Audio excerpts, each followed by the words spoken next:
महाराष्ट्र राज्य गाव कामगार पोलीस पाटील संघाने आपल्या अनेक वर्षांपासून प्रलंबित असलेल्या मागण्यांसाठी नागपूर विधान भवनावर भव्य मोर्चाचं आयोजन केलं आहे। हिवाळी अधिवेशनादरम्यान शासनाचं लक्ष वेधण्यासाठी राज्य अध्यक्ष बाळासाहेब शिंदे पाटील यांच्या नेतृत्वाखाली हा मोर्चा काढण्यात येत आहे।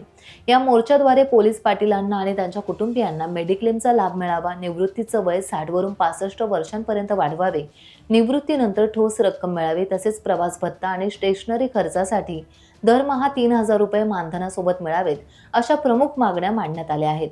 याशिवाय गृह आणि महसूल विभागातील पदभरतीमध्ये पोलीस पाटील किंवा त्यांच्या वारसांना प्राधान्य, 10 लाखांचा विमा आणि तालुका स्तरावर पोलीस पाटील भवन इत्यादी महत्त्वपूर्ण मागण्यांचा यात समावेश आहे।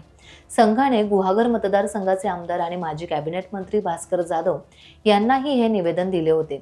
या मोर्चावेळी आमदार भास्कर जाधव यांनी उपस्थित राहून त्यांना पाठिंबा देखील दर्शवला। राज्य शासनाने या मागण्यांवर तातडीने विचार करून त्या मान्य कराव्यात, अशी अपेक्षा संघटनेने व्यक्त केली आहे। आपले रत्नागिरी जिल्हा अध्यक्ष बेलसे पाटील यांनी त्यांना निमंत्रित केलेलं आहे। हो साहेब, जाधव साहेब म्हटलं की विधानसभेचं कोणतंही भाषण त्यांचं आपण ऐकल्याशिवाय राहत नाही। एवढा प्रखर नेता या महाराष्ट्रामध्ये येत आहे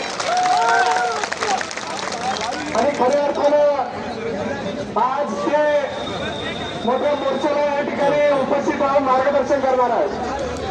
खरं तर साहेब आमची जवळजवळ 10-15 हजार पोलीस उपस्थित आहेत आणि या पोलीस पाटलांचं ज्या मागण्या होत्या त्या अजून पूर्ण होत नाहीत। आपण विधानसभेमध्ये आम्ही जसं रस्त्यावर आवाज उठवलेला आहे तसा आवाज तुम्ही विधानसभेत उठवा, अशी आपल्याला विनंती करतो। पोलीस पाटील संघटनेचा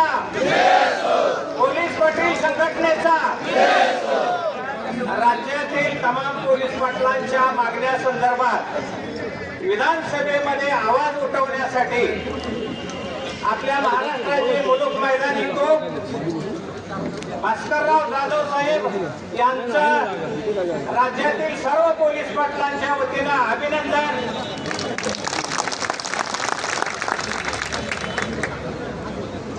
छत्रपती शिवराय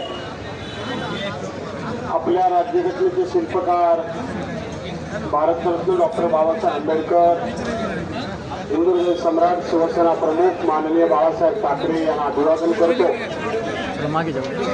महाराष्ट्र राज्य गाव कामगार पोलीस पाटील संघ या सर्व संघाचे वेगवेगळ्या संघटनांचे सर्व पदाधिकारी आणि संपूर्ण महाराष्ट्रातून आपल्या न्याय हक्काकरता म्हणून उपस्थित असलेल्या पोलीस पाटील बांधवांनो, भगिनींनो आणि सहकारी मित्रांनो, आपल्या 10च्या 10 मागण्या यापूर्वीच माझ्या वाचनामध्ये आलेल्या आहेत। आपल्या पोलीस पाटील संघटनेचे आमच्या रत्नागिरी जिल्ह्याचे अध्यक्ष आणि आमचे तरुण अध्यक्ष आणि त्याचबरोबर आमचे तरुण सहकारी समीर माफी असतील, आमचा मंगेश सोलकर असेल, या सहकार्याने आपल्या सर्वांच्या वतीनं आम्हाला निवेदन आणून दिलं होतं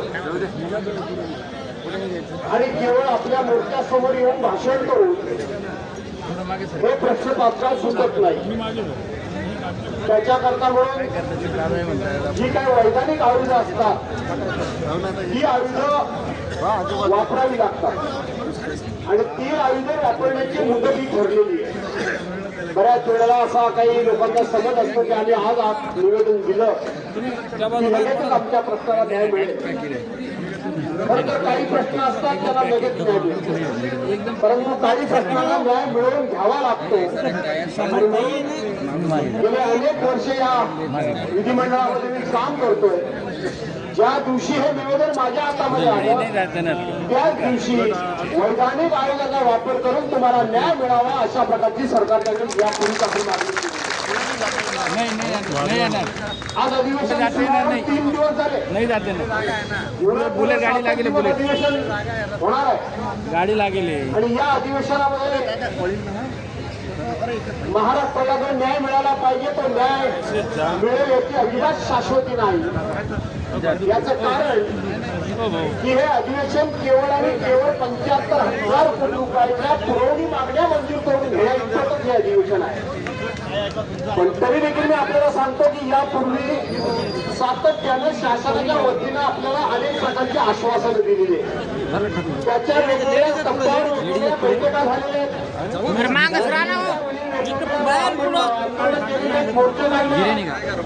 आणि म्हणून आपण ही मागणी काय अचानकपणे या ठिकाणी मागितलेली नाही, तर सरकारला पुरेपूर संधी देऊन सरकारनं दिलेल्या आश्वासनाची पूर्तता करावी अशा प्रकारची आपली मागणी आहे। मग त्यामध्ये 5 वर्षानंतर आपण पुन्हा त्या ठिकाणी पोलीस पाटलांची सनद देण्याचा कार्यक्रम करू नये। 60 वर्षाच्या ऐवजी 65 वर्ष वयोमर्यादा असावी। 1967च्या अधिनियमामध्ये दुरुस्ती करावी। पोलीस पाटलांचं नूतनीकरण जे मी म्हणालो ते कायमचं बंद करावं। पोलीस पाटलांना अशा प्रकारची रचना द्यावी। त्याचबरोबर औरंगाबाद महानगरपालिका नगर परिषद अध्यक्ष पोलीस पाटील कायम ठेवण्यात यावे। पोलीस पाटलांचा आकस्मिक मृत्यू झाल्यास त्या परिवारास चालूग्रह अनुनिधी देण्यात यावा। पोलीस पाटील यांचं रिक्त जागा त्वरित भरण्यात याव्यात। शेजारच्या गावात 4 जर एखादा पोलीस पाटील सांभाळत असेल तर त्या गावामध्ये सुद्धा त्याला अधिकचं 50% मानधन द्यावं। पोलीस पाटलाच्या पाल्याला महसूल किंवा पोलीस खात्यामध्ये 5% आरक्षण असावं।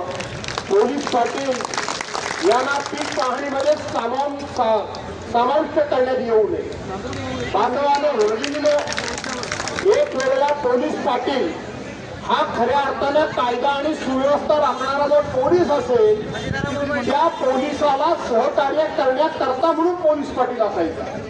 गावामध्ये काही तंटाबकेडा झाला तर त्या ठिकाणी तात्काळ पोलीस पाटलानं जावं आणि तो तंटाबकेडा मिटवावा किंवा पुढे पोलीस स्टेशनला त्यांनी तो पोचवावा हे त्याचं काम असायचं। परंतु आता अगदी शेतीचा पंचनामा करण्यापासून फॉरेस्ट खात्याचं एखादं झाड तोडण्यापासून गावामध्ये एखादी कुठलीही घटना घडली तर त्या सगळ्याला जबाबदार हे पोलीस पाटलाला धरलं जातं। हे अत्यंत चुकीची कार्यपद्धती आहे। ही मला पूर्वीपासून माहित आहे। प्रत्येक गोष्टीमध्ये पोलीस पाटलाला जबाबदार धरायचं।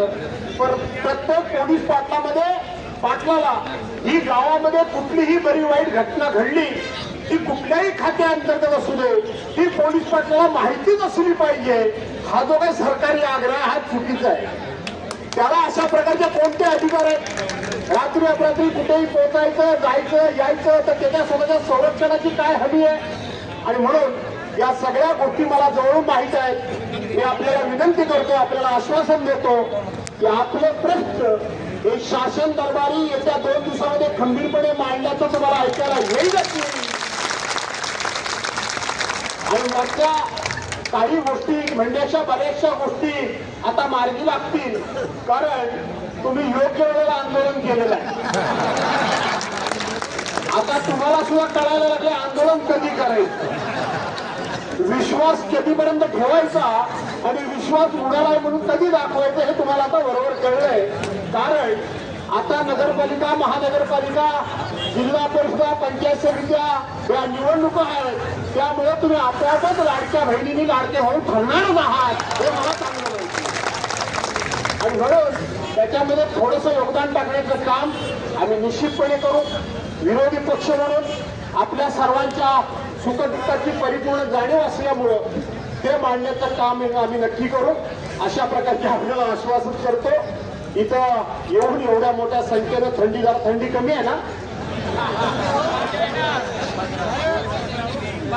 आणि म्हणून एवढ्या लांब इथे येऊन तुम्ही या थंडी वाऱ्यातून या ठिकाणी पोहोचला, निश्चितपणे तुम्हाला न्याय मिळेल अशा प्रकारची ग्वाही देऊन आपल्या सर्वांची रजा घेतो। जय हिंद, जय महाराष्ट्र। टाइम्स डिजिटलला लाईक करा, शेअर करा, सबस्क्राईब करा आणि बेल आयकॉन दाबायला विसरू नका। Times digital.